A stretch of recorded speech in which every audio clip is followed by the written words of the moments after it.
बहुत लोग परेशान होते हैं। पाप पुण्य कब मिलता है आप जानते हैं? ज्यादातर लोग दुखी हैं इस बात से, बोले महाराज जी पाप और पुण्य होता क्या है, कैसे प्राप्त होता है, जरा हमें बताओ। थोड़ा आप गहराई से समझना इस बात को। एक तरफ एक सैनिक खड़ा है, एक तरफ एक आतंकवादी खड़ा है, दोनों के हाथ में बंदूक है। सैनिक ने किसी व्यक्ति को मारा, पुण्य। आतंकवादी ने उसी बंदूक से किसी को मारा तो पाप।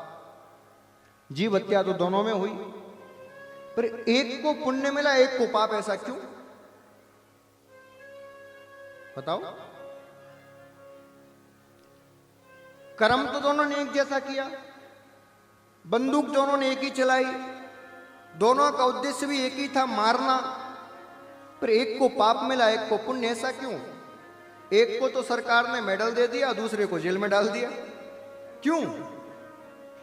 कर्म का यही विधान है। कर्म करते समय क्या क्रिया कर रहे हो इससे कर्म निर्धारित नहीं होता। थोड़ा ध्यान से सुनना।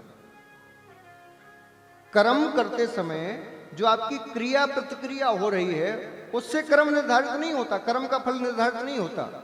कर्म का फल निर्धारित होता है उस कर्म को करने के पीछे आपका उद्देश्य क्या है, इससे कर्म का फल निर्धारित होता है। और आसानी से समझाता हूं।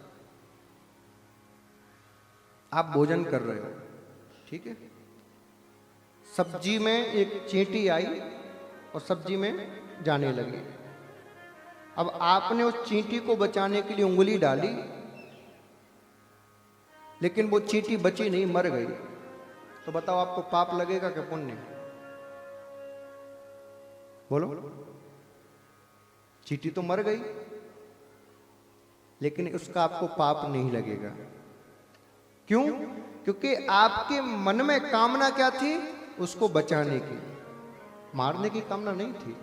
ये शरीर तो केवल एक माध्यम है कर्म करने का। इसके पीछे जो मन बैठा हुआ है, वो मन जैसा अनुभव करता है, जैसा वो विचार करता है, हमें उसी प्रकार का कर्म प्राप्त होता है, फल प्राप्त होता है।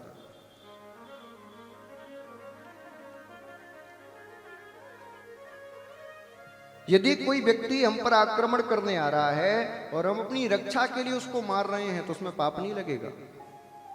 लेकिन अपराध करने के लिए, दूसरे को लूटने के लिए, अपनी दुश्मनी निकालने के लिए यदि मार रहे हैं तो पाप लगेगा। सारा खेल मनी राम का है। ये मनी राम आपने समझ लिया तो सब भेद समझ जाएगा सृष्टि का भेद क्या है। कथाओं को समझना दूर की बात, आप छोटी छोटी बातों को समझ गए कि कर्म क्या होता है, पाप पुण्य कब मिलता है, तो अब डरना बंद हो जाओगे। आज 99.9% लोग डर में जी रहे हैं और सब लोग डरा रहे हैं इनको, सब। हाँ, ज्योतिष वाले ज्योतिष से डरा रहे हैं, शनि खराब है, राहु खराब है, केतु खराब है, शनि 7.5 चल रही है तेरे। जो तंत्र मंत्र वाले हैं वो वैसे डरा रहे हैं, प्रेत का साया है। जो कुल पुरोहित हैं वो वैसे ही डरा रहे हैं, तो गड़बड़ है। क्या गड़बड़ है? पितृदोष लगा हुआ है, गड़बड़। कथावाचक वैसे डरा रहे हैं, ये उद्धार नहीं होगा, ये गलती कर दी, सब डरा रहे हैं। और इस डर से निकालना ही कथा का उद्देश्य है। क्योंकि जब तक आप डर से बाहर नहीं निकलोगे, डरा हुआ व्यक्ति ना तो धर्म कर सकता ना कर्म कर सकता, वो कुछ नहीं करता, वो डरा ही रहता है। इसलिए डर से बाहर निकल के ही आप धर्म कर पाओगे। पहली बात तो आप डरना बंद कर दो। अब भगवान से तो बिल्कुल मत डरा करो। लोग कहते हैं ना भगवान से डरो। क्यों डरो महाराज? भगवान ने तेरा बिगाड़ा क्या जो भगवान से डरो? भगवान से डरने की जरूरत नहीं है। भगवान से तो प्रेम करो।